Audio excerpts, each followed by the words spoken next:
Hi guys, these are the things you should know ama you must do before loading clothes into your washing machine. Any cloth that is graffited ama for the simple language, nguo yote yenye imechorwa ama imeandikwa, make sure you turn them inside out, zikuwe ugari. Do you know ugari? For any trouser, make sure umefunga zip na umebutton, umefunga kifungo, being ya mbele ama ya nyuma.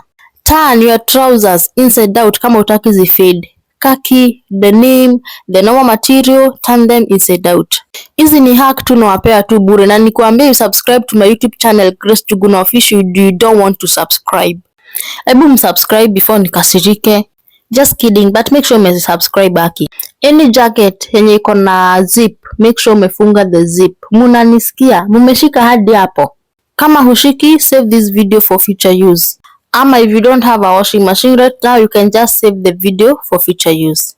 Check your pockets. Unaweza kuwa umesahau funguo, coins. Unaona kama mimi nilikuwa nimesahau dental floss. Just check your pockets. I know some of you will ask, nguo ikiwa inside out itang'ara? Itang'ara. As long as haiko na stain, itang'ara.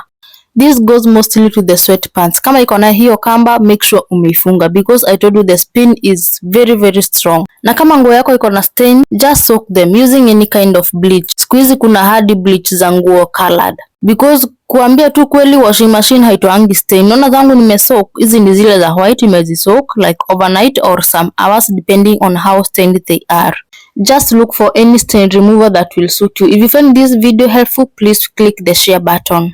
See you on to my next one. Love you all. Bye bye. Mwah.